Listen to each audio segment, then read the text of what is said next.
Most service business owners run Google Ads, but they don't really know if they're making money. Like they put money into the account, they get a few leads, some of them are qualified, some of them are not qualified, but they don't really know if it's making sense, if they're making profit. Like they put 10, 20, 30K and they get some clients in 2 months, in 3 months, sometimes right now they don't close them sometimes. So this video is not gonna be about negative keywords or campaign budgets or bidding strategies or conversion tracking or anything like that. We're gonna be talking about how to make money with Google Ads for service businesses, how to close clients and what numbers make sense for them. And if you don't know me, my name is Juan de Gracia and I'm the owner of AstraPixel. We run Google Ads for service businesses in the US, and then we spend millions of dollars a year helping these businesses. And we have generated returns on investment from 8 to 12x from what they spend on a monthly basis. So think about putting $1,000 in at the beginning of the month and taking $8,000 to $12,000 out at the end of the month.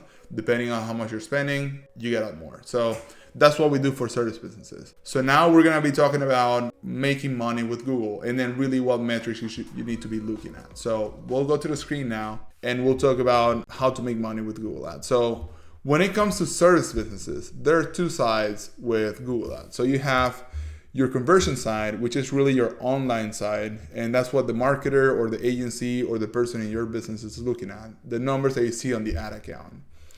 And then we have the sales side, which is the customer acquisition side. That's everything that happens after they either do a phone call or they do a form submission or a booking in your landing page.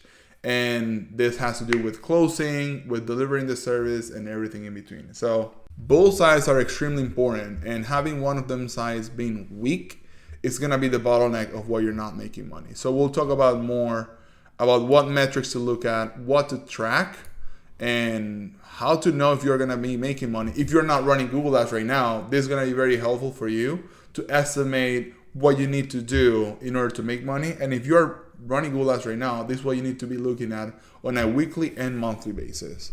So now looking at your conversion side, which is your cost per lead side or online side, there's a very famous equation that's probably not new for anyone looking at this, but we go deep into it. So your cost per lead is dictated by your CPC times your conversion rate, which is the number of clicks that it takes to convert a lead.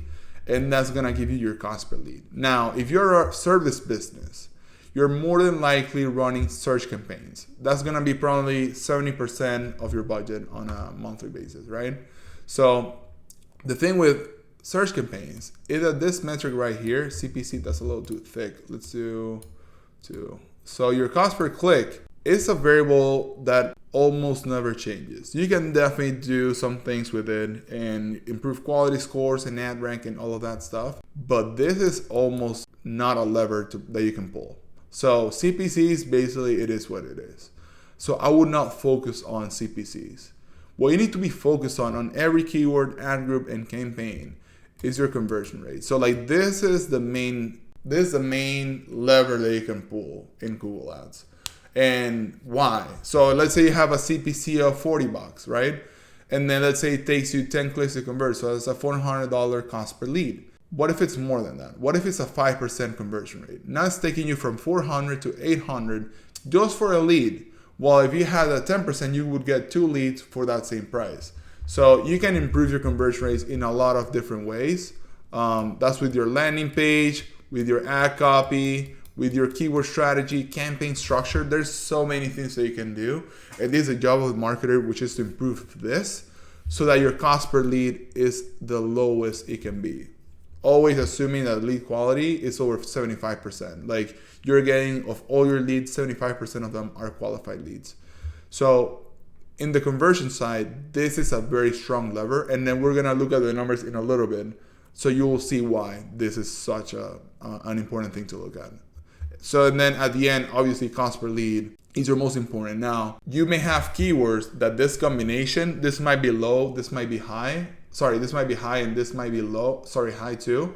And your cost per lead is gonna be lower because you might have a cost per click of like $80, but if you have, let's say, an extreme 50% conversion rate, it's gonna outperform keywords at 10 or $20 because you have such a high conversion rate on that keyword.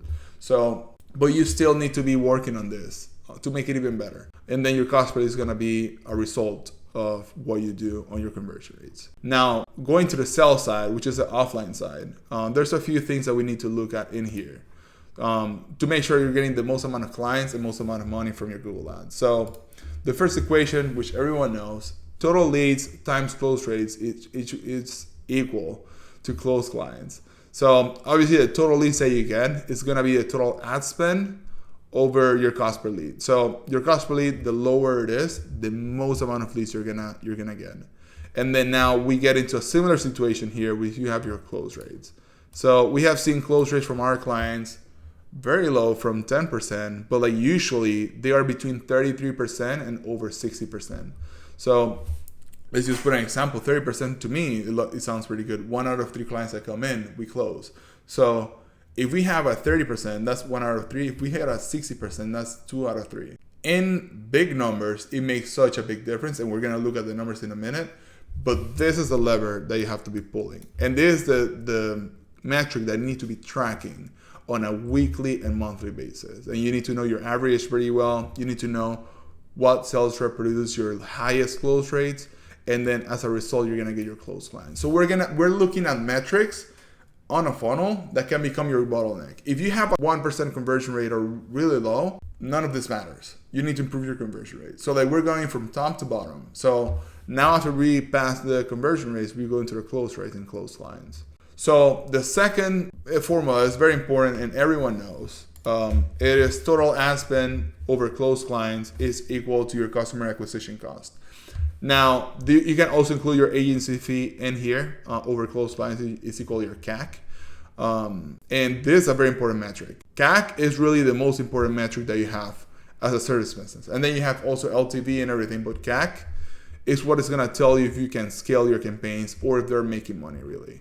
So the amount of closed clients is going to improve if you improve your close rates and your conversion rates. So you see how everything kind of ties up to everything else. Like you have numbers they need to be improving as you go. Like you need to understand what your bottlenecks are and improve them just a little bit, each one of them, and it's gonna make a monumental change at the end of the day. So CAC is ad spend plus agency fees over closed clients. And then we have LTV times closed clients, which is LTV, let's say for a roofer, let's say you do only one roof, right? You can definitely do more stuff after, like repairs and inspections and everything. But let's say you do only one roof, that's 12K, right? Now, what happens with a lot of business owners that come to us, they don't know their numbers that well. They don't know how long does a client usually stays with them, what is their average LTV, which is how much a client spends on their lifetime with you.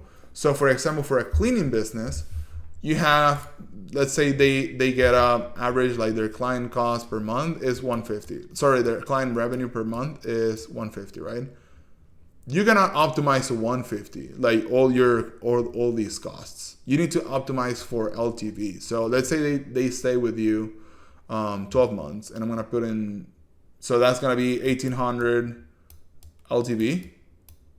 This is a number that you can improve to, like not 150. Like only in cost per clicks, you're gonna be at a loss here. You need to be looking at your LTV always when understanding your CAC and understanding all of your numbers. So LTV, very important number to understand and know when you're running Google Ads or really any marketing. Then you have your closed clients, obviously, that you are tracking over your ad spend plus fee if you want to.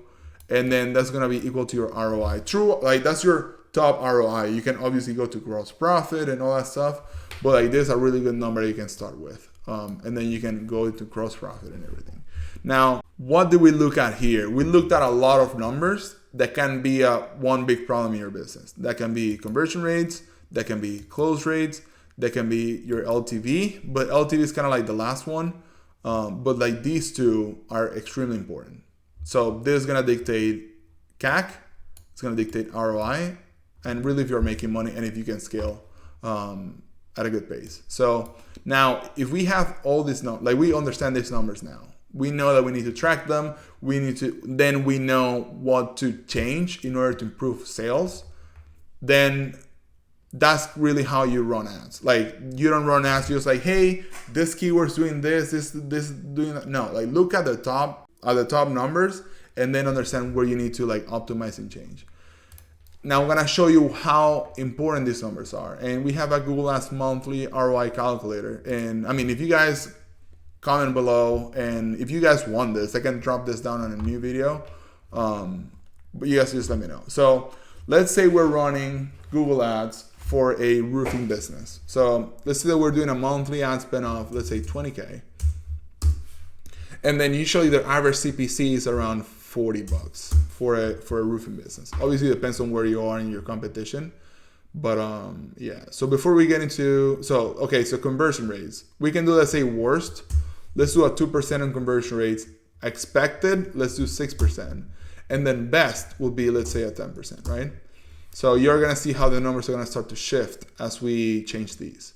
And then for close rates, just to keep it simple, you can definitely use your worst, expected, and best months.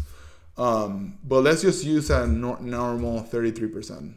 Let's actually do 33.33 to keep it very accurate. And then let's say for a roofing business that only sells one roof and they don't sell any repairs or inspections or touch points or anything, let's say they do 12K per client. Now let's go through the different scenarios. So you have the worst, the expected, and the best. So on the worst one, we're spending the same thing. We have the same CPC. We're gonna get the same amount of clicks. So top of funnel, same thing, right? Now we have different conversion rates for each. The number of clicks that it takes to convert is gonna be way lower as you go up in conversion rates, obviously, right? So now only by changing this, look at how the total number of leads change from 10 to 30 to 50. You're spending the same. You're only raising this.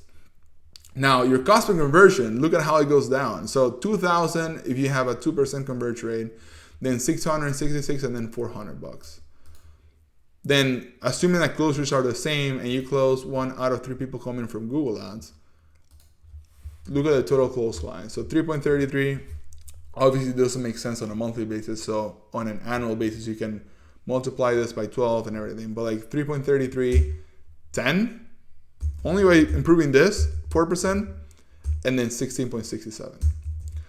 Your CAC is gonna be directly proportional to your close rates and your conversion rates. You're gonna spend 6K to acquire a client at a 2% conversion rate, 2,000 if you have a 6% conversion rate, and 1,200 if you have a 10% conversion rate. You see how monumental it goes down. Like you got 4,000, we just improved 4%. 4,000 and then only 800. So if you are a very low conversion rate and you only improve it a little bit, it's gonna do such a big change to your business. So, and you can see it here. And not only here, but you can see it on your revenue produced.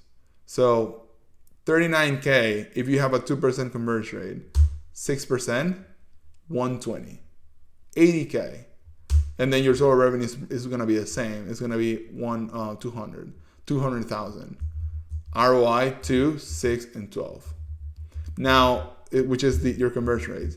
Now tell me which campaign is more scalable. You can probably scale this to the moon compared to this one. There's a lot of things that need to change before you can even do that. So, which kind of brings me to the point of the video. If you understand your numbers, you understand what to do, what to fix, and how to grow. So this is what we do for service businesses. Like, we don't take clients just to manage their Google Ads. That's technically what we do. We manage their Google Ads, we manage their landing pages, we manage their conversion tracking. We really manage their numbers too. But we're not just managing Google Ads, we're scaling businesses. We have taken clients from nothing, really from scratch, to spending 5, 10, 20K a month in Google Ads and producing numbers like these. Numbers that can really change a business from nothing to something.